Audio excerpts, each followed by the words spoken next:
우리가 믿음을 가지고 살아야 하는 이유가 뭘까? 사람들은 믿음이 그래 중요한가 이런 생각을 할 때가 많습니다. 우리가 방금 찬송 드렸던 가사처럼 우리가 살아가는 이 세상은 근심된 일이 너무나 많습니다. 그냥 이런 근심, 이런 문제 이것 좀 지나가면 끝날까 싶어도 또 다른 근심이 연속적으로 찾아옵니다. 그래서 근심된 일이 많고 평안을 몰랐다. 평안이 없어요, 이 세상은. 또 이 세상은 공고한 일이 많다 그랬어요. 공고한 일이 많다. 열심히 최선을 다하고 노력해도 얻는 것이 별로 없어요. 잡는 것처럼 보인다 해도 그게 마치 사라지는 그런 허망하고 허무한 것들을 많이 경험합니다. 좋은 집을 가지고 살면 좋을 것 같아도 공고함이 여전하고 또 좋은 것을 누리고 살아도 여전히 우리 마음 한 구석에는 공고함이 떠나가지가 않습니다. 뿐만 아닙니다. 우리가 살아가는 이 세상은 죄악이 너무 관영하고 있습니다. 너무 실망스러운 일이 많아요. 그러니까 열심히 바르게 산다고 꼭 여러분 행복한 것도 아니고 인정받는 것도 아니고 사람들이 알아주는 것도 아닙니다. 죄악이 오히려 더 관영해가지고 많아가지고 오히려 바르게 살고 착하게 사는 것을 어리석다 조롱하는 경우들도 참 많습니다. 그래서 우리는 믿음이 필요하다라는 거예요. 왜 믿음이 필요하냐? 성경은 믿음과 소망은 하나라고 그랬어요. 뭐가 하나라고요? 믿음과 소망과 사랑은 하나라고 되어 있어요. 우리가 믿음을 가져야 하는 이유는 소망을 잃지 않기 위해서 그런 거예요. 우리가 믿는다고 하는 것은 단순하게 그냥 어떤 뭔가를 믿고 의지하는 것으로 그치는 게 아니라 그 믿음 안에는 함께 소망이 내포되어 있어요. 그래서 절망적인 그 세상에 근심된 일도 많고 공고한 일도 많고 죄악된 일도 많은 이 세상에서 낙심하지 않고 절망하지 않고 뭐 한다고요? 소망을 갖고 살아가기 때문에 그런 거예요. 그러면 믿음이 없는 사람은 결국 뭐를 붙들지 못하느냐? 소망을 붙들지를 못하는 거예요. 여러분, 이런 세상 속에서 조금만 어려움이 와보세요. 소망 없으면 그 사람 무너져요. 어려움이 오고 시련이 오고 역경이 와도 다시 소망을 갖고 있으면 일어납니다. 근데 사람이 왜 무너지느냐? 소망이 없기 때문에 무너지는 거예요. 근데 그 소망은 믿음과 함께 한다라는 거예요. 그래서 우리는 반드시 믿음을 가져야 돼요. 왜? 이런 험난한 세상 속에서 반드시 우리가 가져야 할 게 뭐냐? 소망이기 때문에 그렇다. 소망. 우리가 성경을 좀 읽다 보면 좀 이해되지 않는 부분이 여러 곳이 있는데 오늘 본문이 바로 그 내용 중에 하나다라고 생각되는 것입니다. 오늘 본문의 베데스다 연못가에 많은 병자들이 있었습니다. 그 안에 3절에 보니까 많은 병자, 맹인, 다리 저는 사람, 혈기 많은 사람들이 누워 물의 움직임을 기다렸다 그랬어요. 근데 여러분 오늘 말씀을 여러분 보시면 아시겠지만 오직 38년 된 병자만 주님께서 고치고 가셨다라는 내용이에요. 아니 이왕 오셨으면 다 고쳐주시지. 이 사람만 고쳐주시고 가실까? 우리가 좀 그런 생각을 여러분 해보신 적은 없으신지 모르겠습니다. 오늘날 많은 사람들이 우리가 살아가는 오늘 이 베데스다 연못가가 우리가 살아가는 세상과 같다라고 보시면 돼요. 그래서 여러분, 이 세상에 살아온 모든 사람들이 다 저마다 자기 문제를 갖고 살아가요. 이런 문제, 저런 문제. 그리고 이 문제 해결하기 위해서 뭔가 기적, 자기의 삶에 기적이 일어나기를 기대하고 살아가죠. 비단 여러분 건강의 문제만의 이야기가 아닙니다. 어떤 사람은 경제적인 문제 때문에 참 고통이 이만저만한 사람이 아닌 사람들도 많습니다. 뿐만 아닙니다. 미래가 보이지 않은 캄캄한 사람들도 많아요. 어찌해야 될 바를 알지 못하는 사람도 많습니다. 뭔가를 하기에는 자신의 안에 어떤 기력조차 가지고 있지 않는 그런 사람들이 참 많습니다. 그럼에도 불구하고 우리는 아주 신락 같은 희망을 갖죠. 뭔가 기적이 일어나기를 바라며 내 삶이 변화되기를 바라는 그런 어떤 기적을 기대하며 우리는 살아간다는 거예요. 그럼에도 불구하고 그런 사람들을 보면 간혹 그런 사람들이 있어요. 야, 어떤 사람이 자신의 문제가 해결됐대 하고 막 어떤 사람이 저기서 그런 사람들을 우리가 간혹 발견한다는 거예요. 모든 사람이 그런 게 아니라 그런 사람을 우리 주변에서, 내 주변에서 한 번씩 볼 때가 있습니다. 그런데 주님이 이 사람만 고치고 가셨거든요. 근데 여기 이 말씀 속에서 하나님께서 우리에게 주시고자 하는 그 교훈이 뭘까 좀 생각을 해봤으면 좋겠어요. 왜 주님은 이 사람만 고치고 갔었을까? 여러분, 이 사람의 모습 속에서 우리가 한 가지 발견할 수 있는 게 뭐냐면 이 사람이 38년 됐다고 그러잖아요.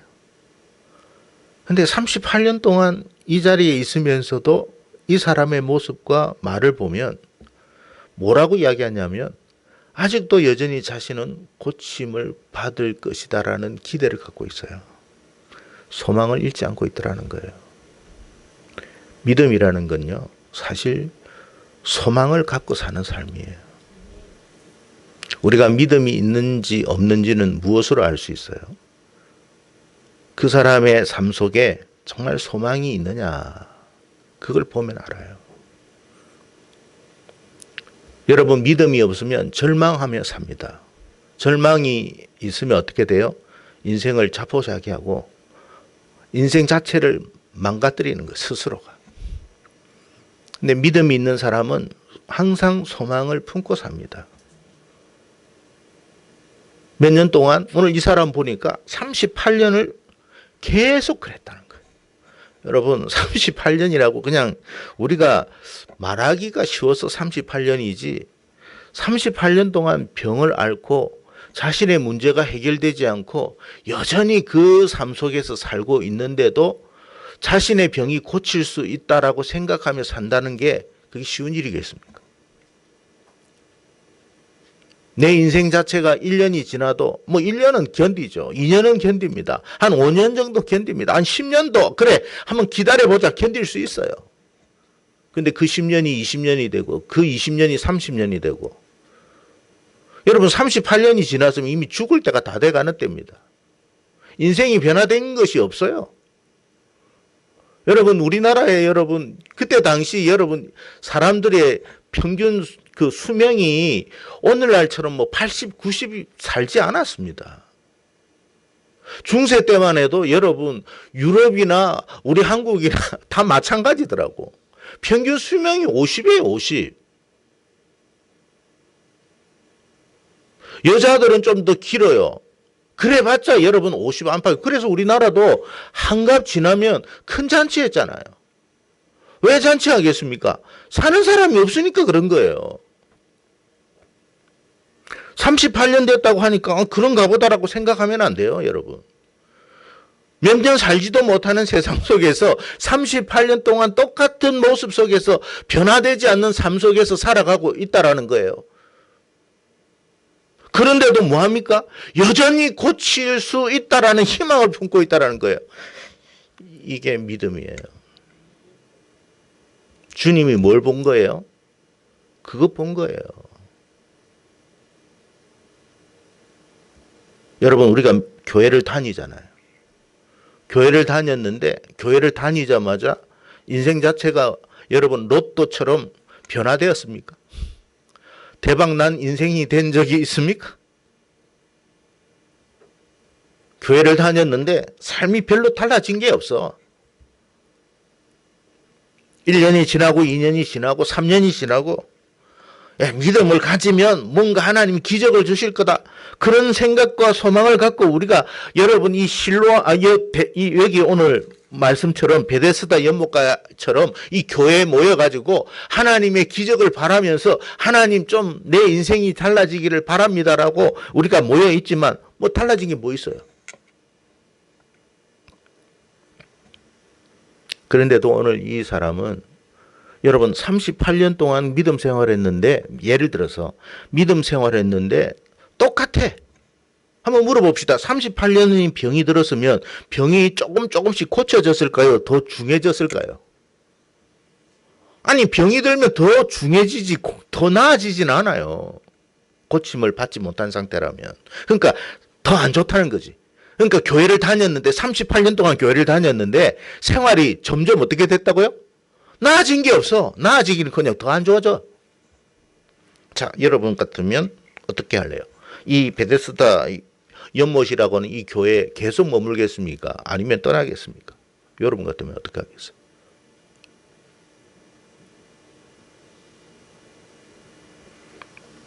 여러분 이 사람은 놀랍게도 그 자리에 그대로 있어요. 가령 생각해 보세요. 그 가족이 있다고 하면 여기 희망 없어. 나 데려가줘. 여기는 고침 받는다는데 아유 나는 아닌 것 같아. 난 떠나겠어. 차라리 절에나 가야 되겠다. 야. 그럴 수도 있잖아요. 근데 이 사람은 38년 동안 거기에 있었는지 어땠는지 모르지만 어쨌든 38년의 병을 앓고 그곳에 계속 있었던 거예요. 고침을 받고자. 소망을 잃지 않았다는 거죠. 믿음이라는 그런 거예요. 주님은 아는 거예요. 그 사람에게 도울 수 있는 사람이 아무도 없다는 걸. 아무도 그를 도와주지 않는다는 사실을. 그럼에도 불구하고 그 사람은 여전히 고침을 받을 수 있다라는 소망을 가졌다는 사실을 주님이 본 건 그거예요. 우리가 믿음 생활하면 이 베데스다 연못과 같은 이 교회 안에 누가 나를 좀 도와줄라나? 아니 목사님이 나를 좀 도와줄라나? 아니 집사님이 나를 좀 도와줄라나? 아니 나하고 제일 친한 우리 김 집사님이 좀 도와줄라나? 권사님이 좀 도와줄라나? 여러분 아무도 도울 수 없어요. 미안하지만 아무도 도울 수 없어요. 왜요? 그 사람도 자기 문제로 괴로워하고 있고 자기 문제 때문에 신음하고 있고 자기 문제 풀려고 무척이나 애쓰고 있는 사람이에요. 자기 문제 때문에 그도 정신없는 사람이에요. 여러분에게 도울 수 있는 마음이 없어요. 근데 놀랍게도 주님이 그 사람을 보고 있어요. 여러분 한번 물어봅시다. 주님이 이 베데스다 연못가에 찾아오셔서 그 사람을 고쳐주셨고 돌아가셨다고 돼 있지만 주님이 여러분 하나님이 그 사람을 언제부터 주목했겠어요? 시작부터 주목한 거예요. 그런데도 이 사람은 그 마음이 변하지가 않아요. 믿음은 그런 거예요. 믿음은 소망을 잃지 않는 거예요. 그래서 그 절망 속에서도 항상 믿음으로 하나님을 보는 거예요. 내 삶이 지금 달라지고 올해도 달라지지 않았다. 그래도 주님을 바라봅니다. 여전히 우리는 주님을 바라봅니다. 근데 그 모습을 주님이 보시는 거예요. 그게 믿음이에요. 언젠가 주님이 우리를 회복하실 때가 있을 줄로 저는 믿습니다. 물론 그때를 우리는 몰라요. 아니 여러분 38년 된 이 사람이 야 나 38년 후에 주님이 오셔가지고 나는 고침을 받을 거다 이런 생각을 하고 여기에 있었던 게 아니잖아요. 막연히 기다렸던 거예요. 막연히 뭔가 누군가가 도움을 줄 거라는 생각을 갖고 있었던 거예요. 그런데 옆에 사람은 아니더라는 거예요. 주변 사람이 여러분을 도와줄 수 없어요. 우리를 정말로 생각해주고 도와주고 찾아오시는 이는 주님밖에 없어요. 그래서 오늘 말씀을 통해서 우리가 뭘 생각해야 되느냐? 나의 도움이 되시는 이는 주님밖에 없습니다. 내가 산을 향하여 눈을 들리라. 나의 도움이 어디서 올까? 나의 도움은 천지를 창조하신 만드신 여호와에게서로다. 그러니까 우리가 눈을 들어서 보면 주변에 아무도 없다니까요. 그걸 깨달아야 돼. 그렇다고 실망할 건 없어요. 어차피 인생은 다 마찬가지예요. 나도 여러분 내 문제에 급급해 있는데 누가 여러분 그 사람이 나에게 좀 도와달라고 하는데 내가 도울 수가 있나요? 나도 내 문제에 힘들어 죽겠는데.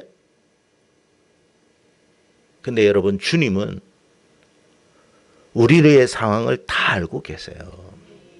정말 나를 도와주실 수 있는 분, 우리 각자를 도와주실 수 있는 분은 오직 하나님 한 분밖에 없어요. 그래서 우리가 그걸 알고 나의 도움은 천지를 창조하신 여호와에게서 옵니다 라는 그 믿음, 그 소망, 그걸 끝까지 붙들고 살아가는 저와 여러분이 되기를 축복합니다. 우리가 그냥 38년이라니까 막연히 38년이라고만 생각하는데 여러분 전혀 그렇게 생각하지 마세요. 내 인생 자체가 꼬여가지고 38년 동안 여러분 생각해 보세요. 여러분 지금까지 살아오시면서 여러분 결혼을 하면 조금 내 인생이 달라질까 해서 좋은 사람 만나가지고 결혼을 했는데 어떻게 인생이 좀 달라졌습니까? 사람으로서는 우리의 삶을 변화시킬 수 없어요. 나를 만족시킬 수 없어요. 누가 내 인생을 고쳐줍니까? 주님밖에 없어요. 그래서 여러분 믿음을 갖는다는 것은 소망을 잃지 않는 거예요. 지금까지 내 삶이 변화된 것이 없다 할지라도 나는 여전히 주님을 바라봅니다. 나의 도움이 되시는 이는 주님밖에 없습니다. 그걸 가지고 가는 거예요. 여러분 우리가 여러분 욥기를 통해서도 알고 있듯이 욥이 여러분 인생 자체가 무너졌잖아요. 누가 그를 도왔습니까? 그의 아내는 그를 저주하면서 욕하라고 하면서 떠나버렸습니다. 여러분 한 가지 알아야 돼요. 정말 내가 최악이 될 때 내 주변에 누가 있을지 생각해 보신 적 있나요? 미안하지만 없어요. 자녀들이 여러분 옆에 있을 거라고 생각하세요? 여러분의 상태가 최악일 때 여러분의 자녀가 여러분과 함께 있을 거라고 생각하세요?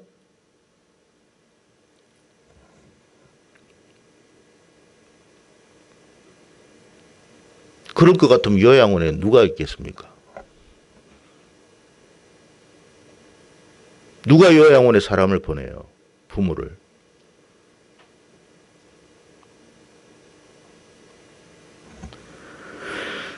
남편일 것 같아요? 아내일 것 같아요? 다 떠나요. 결국 누가 있어요? 주님밖에 없어요. 나를 도우시니까 주님이시구나. 그래서 우리는 믿음을 가져야 되는 거예요. 그 믿음이 있을 때 소망이 생기는 거예요. 하나님이 나를 포기하지 않는다는 소망, 하나님이 나를 회복시켜 주실 것이라는 소망, 하나님이 나를 건져 주실 것이라는 소망. 그래서 믿음은 구원이잖아요. 우리가 소망을 갖는다는 것은 구원을 받는다는 거 아닙니까? 우리의 삶 속에 여러 가지 어려움이 있지만 그 모든 어려움의 문제를 구원해 주신다는 거예요. 최종적인 구원은 뭐예요? 죄와 사망에서의 구원이에요. 그 죄와 사망에서의 구원도 하나님이 이루어 주신다면 우리의 삶에서의 여러 가지 역경과 어려움에서도 우리를 건져 주시지 않겠느냐? 그게 믿음인 거예요. 그러니까 여러분 우리가 살아갈 때에 구덩이 같은 웅덩이에 빠질 때가 있고 여러 가지 여러분 우리가 할 수 없는 여러 가지 낭패를 당하는 일도 있겠지만 누가 우리 구덩이에 빠진 우리를 건져 주시겠느냐 말이에요. 주님이 찾아오셔서 건져 주시는 거예요. 구리가 구덩이에 빠졌어. 여러분, 요셉이 구덩이에 빠졌잖아요. 그 구덩이에서 누가 건져주셨어요? 사실은 하나님이에요. 요셉을 여러분 감옥에서 누가 건져주셨어요? 예? 술 맡은 관원장이 건져줬습니까? 술 맡은 관원장은 그를 잊어버렸다고 그랬어요. 잊었다는 말은 옆으로, 그러니까 옆으로라는 말은 완전히 잊어버리려고, 의지적으로 잊어버리려고 노력했다는 뜻이에요. 사람은 그런 거예요. 근데 하나님은 잊지 않았잖아요. 하나님 성경에 보면 우리를 생각하시는지라. 한나를 생각하신지라. 뭐 생각하니까 뭔가 인생이 달라지더라고. 그래요, 여러분. 오늘 이 자리에 하나님이 여러분의 믿음을 보시고 하나님이 여러분을 생각하시는 그런 은혜가 있기를 바랍니다. 네. 하나님, 우리 남편이 믿음이 없어요. 너무 그게 괴로운 거야. 이게 뭐 10년이 지나도 똑같아. 근데 10년이 지나면 똑같은 게 아니라 더 상태가 나빠졌네. 그런데도 하나님을 믿어. 그런데도 여전히 하나님께 기도를 해. 하나님이 그걸 모르시겠어요, 여러분? 야, 포기하지 않구나. 끝까지 나를 바라보구나. 하나님, 우리 아들, 우리 자녀, 하나님 믿음을 갖고 있지 않아요. 제발 좀 믿음을 가질 수 있도록 해주세요. 근데 자녀를 보니까 상태가 더 안 좋아져. 근데 포기하잖아요. 어거스틴의 어머니 모니카가 그랬잖아요. 주님 그거 보신다니까요. 그래서 여러분, 우리는 믿음을 가져야 돼요. 왜? 믿음은 소망을 품고 있기 때문에 그렇습니다. 여러분 마음에, 여러분 우리가 살아가는 세상인, 아까도 이야기했습니다만, 여러분 근심된 일 너무 많아요. 여러 가지 어려움의 일, 제약된 일 너무 많아요. 그렇지만 여러분, 소망을 잃지 않고 가야 돼요. 그럴 때 뭐요? 이 어둠 속에서도 우리는 희망을 잃지 않고 소망을 잃지 않고 하나님 앞으로 가기 때문에 하나님은 우리의 모습을 보고 찾아오셔서 고쳐주신다니까요. 그래서 여러분, 이 무슨 말이냐면, 이 베데스다 연못가라고 하는 이 교회 안에 자기 문제로 고민하는 사람이 여기에 있는 사람들은 다 있습니다. 근데 주님이 오셔가지고 한 사람만 고치고 가네. 소망을 가지는 사람, 믿음을 갖고 있는 사람, 그 사람 바라보고 고쳐주고 가는 거예요. 그 사람, 그 주인공이 여러분이 되라는 거예요. 물론 여러분 모두가 그러면 다 고침을 받겠죠. 여기 베데스다 연못가에 많은 사람들이 있어도 이 믿음 가진 사람은 한 사람밖에 없었던 거예요. 우리가 이와 같은 믿음으로 살아갈 수 있기를 바랍니다. 그래서 여러분, 소망이 없으면 한 가지 알아요. 믿음이 없는 것은 소망이 없는 거고, 소망이 없는 건 믿음이 없는 거예요. 그러니까 내 안에 소망이 없다? 그 말은 무슨 말이에요? 믿음이 없다는 뜻이에요. 소망이 있는 사람은 믿음이 있는 거고, 믿음 있는 사람은 소망을 잃지 않아요. 요셉이 여러분 감옥에 들어가서 무슨 소망이 있었어요? 그런데도 믿음 잃지 않았어요. 그 믿음대로 된 거예요. 하나님은 믿음을 가진 사람에게 역사합니다. 그래서 여러분, 여러분의 삶 속에 여러 가지 어려움이 있잖아요. 해결하지 못하는 어려움이 있죠. 근데도 여러분, 포기하지 말고, 소망 잃지 말고, 막 결과적으로 어떻게 되든지 간에 나는 하나님 믿음 잃지 않고 소망 잃지 않고 하나님 바라보고 하나님 사랑합니다. 나는 그래도 하나님 사랑합니다. 그 믿음으로 우리가 나아가기를 바랍니다. 하나님은 결코 우리를 실망시키시는 분이 아니에요. 그래서 저와 여러분이 오늘 우리가 살아가는 이 세상을 보면 뭔가 정말로 너무너무 힘들어요. 너무너무 고통스러운 부분들이 많고, 괴로움이 많아요. 근데 우리가 이 세상 보지 말고 주변 보지 말고 믿음의 주요 온전케 하시는 이인 예수를 바라보면서 오늘 하루도 남은 생에도 살아가는 그런 저와 여러분 되기를 주의 이름으로 축복합니다. 기도하겠습니다.